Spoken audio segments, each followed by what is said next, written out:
leaving the flat, I guess is what it was. And of course, mistakes will happen. You need you want to learn how to do this. It's not that terribly difficult. Only took me about 3 months part-time. Part-time. Yeah, but you gotta be good before you start. I'm telling you that as long as you remember to do these steps, you'll be okay. You'll be able to chase through it. I've got this little piece of wood here with a piece of Coca-Cola that I'm going to turn a place to chuck it up on solid.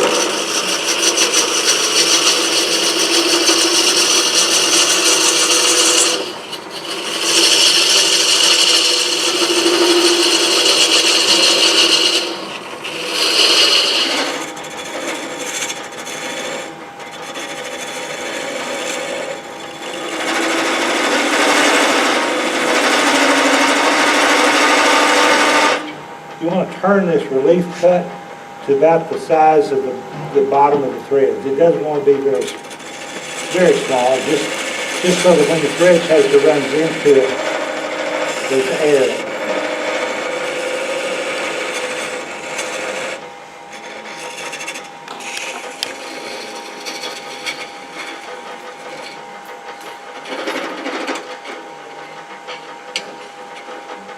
Usually I put the threads on it before I drill it out, because if it doesn't work, I have to throw it away and start over.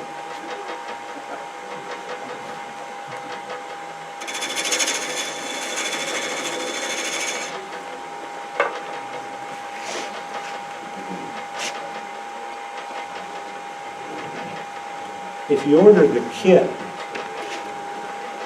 of inside-outside chaser, you'll get one of these things from Robert Sorby. You're good.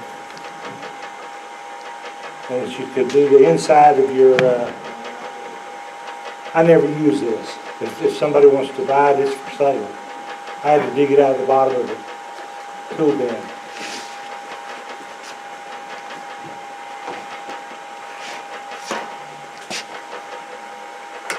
And cut a ramp.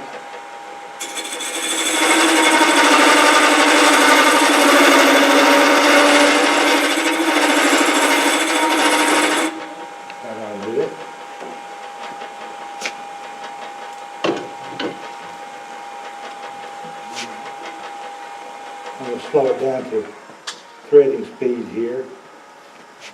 Looks about right. Tom, when you do the inside threads on them, do you have a square shoulder over there, or do you put a little chamfer in there?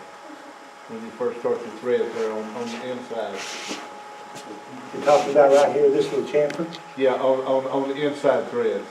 On the inside thread. Yeah, he did the same thing on the You did inside. you put a little chamfer inside? Yeah. Yeah. Okay, that's right.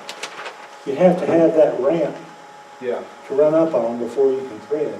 right, okay, And when you finish, you can cut this ramp off. yeah. That's what we did. All right,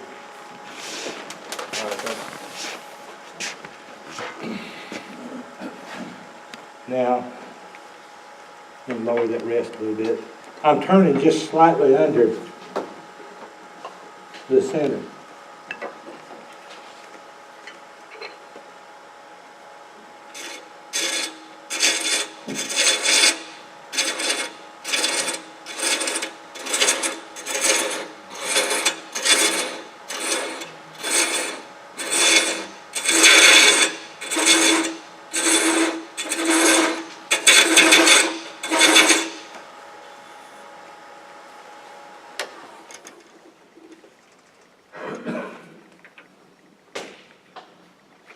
That's going a lot smaller.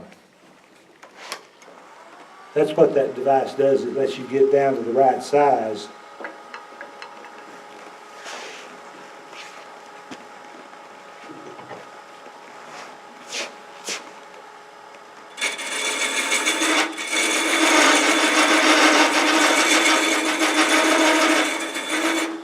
when you trim the size down, you're sneaking up on that lid, is what you're doing.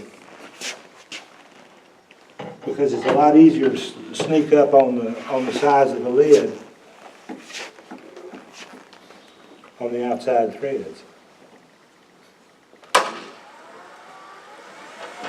The deeper the relief groove,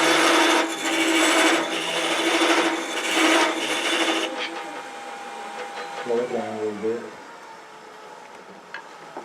And rechafe these threads.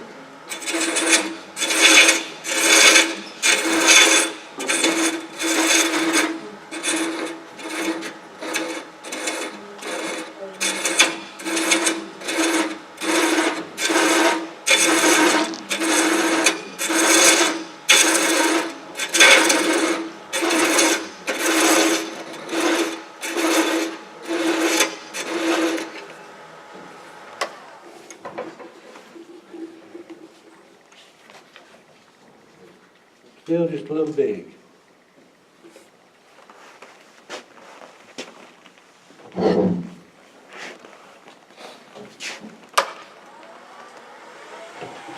As tedious as this looks, this really is faster than trying to size the inside threads.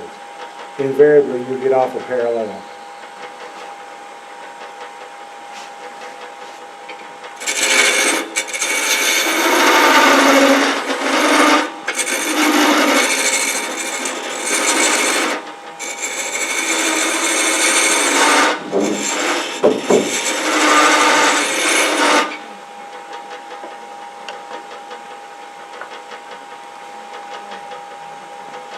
Does that kind of draw the tool in as you put it on there?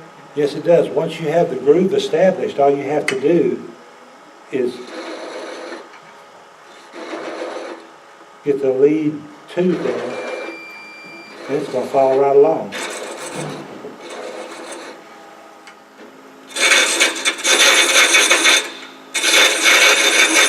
Oh, that doesn't sound good at all.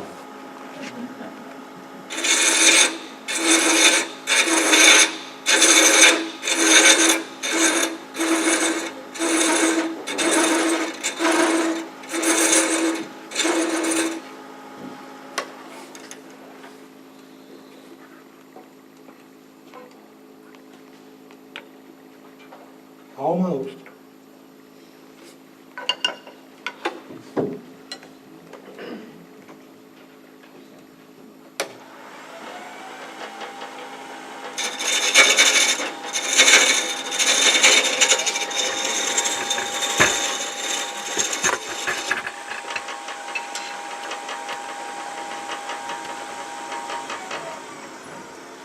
That's a good picture.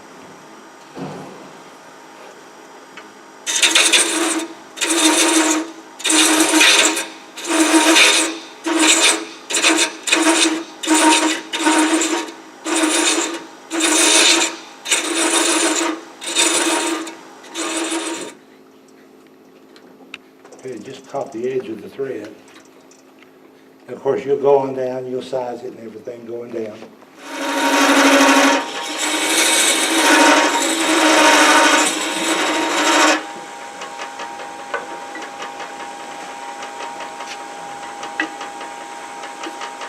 What number of teeth should we start with to learn this? What's the best?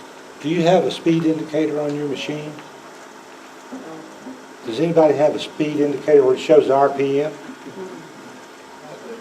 Ideally between 350 and 400. And you want to be able to set your machine every time for the same speed, because that controls the speed at which you'll cut the thread, lift out, cut the thread, lift out, and you're just making a circle. The question was how many teeth? But it's a perfect rhythm. What size? Yeah. What size are these teeth? I grabbed this, and this is 10 threads to the inch. So, you know, they're pretty coarse threads. Beg your pardon? Is that a good one to learn how to do it with, the 10? I think that the best one to learn on is the 16. 16 threads to the inch. They're big enough that you could put them on a larger box. They're not so small as the 20s that everybody recommends that you start with. I have problems threading anything with 20. because it's just so small, I can't see what I'm doing. But if you got real good eyes and you've got a good Foster bit and everything, you can try 20. But I think a 16 is a lot easier to learn on.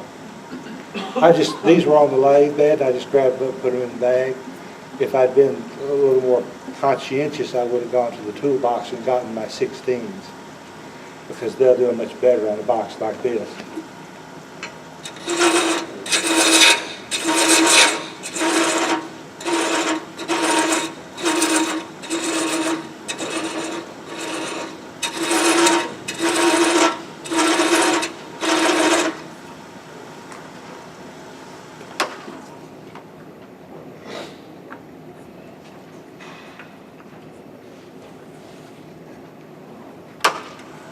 It's just kind of a game where you sneak up on the right size.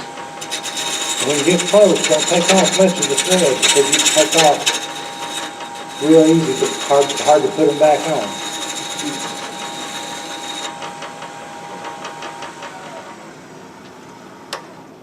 And you can see I've left the starting groove here for the tool to engage with. Let me see if I'm even close. That ought to be close.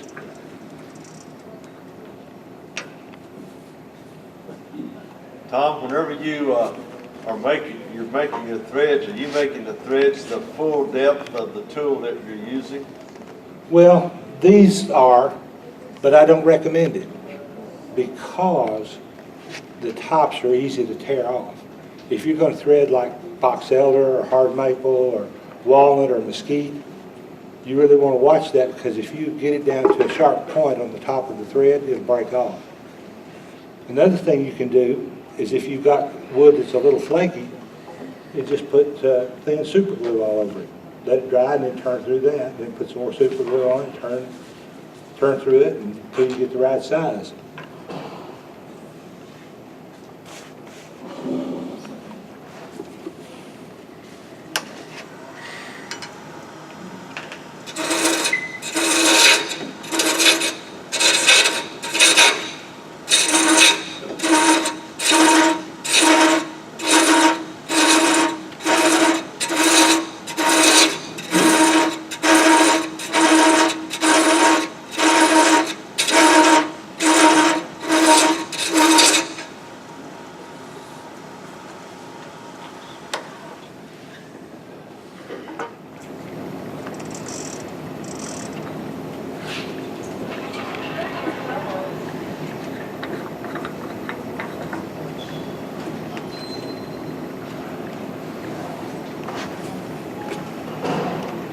Now I want to trim the end of this, hopefully so this will fit down.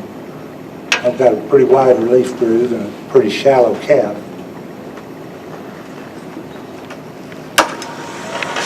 We'll see if we can work it.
Vicki, here's your little nickel.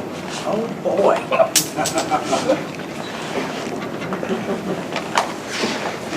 Got a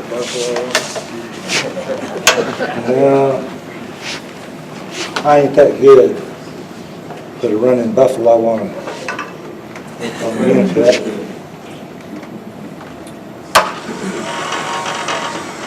Just gonna clean up the threads a little bit. It's that last cut that gets you.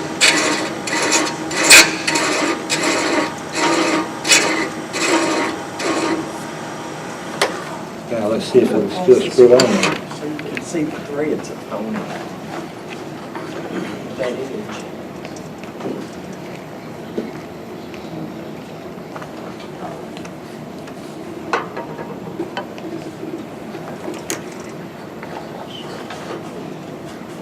Nope, the relief groove is too wide and the cap is too shallow, so it won't mate up. But this will give you an idea on thread chasing. And you may learn how to do the outside threads first. You'll get in that rhythm and your known speed. Even if you've got a variable speed lathe, it should have numbers or something on the dial where you turn it down to the same number every time.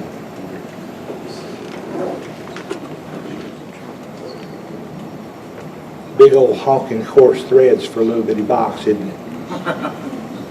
It's hard to get a good angle. But There you go, that's a good shot. Well, I hope that with this chart, that everybody here would be capable of doing that. It's like I say, it's not that hard.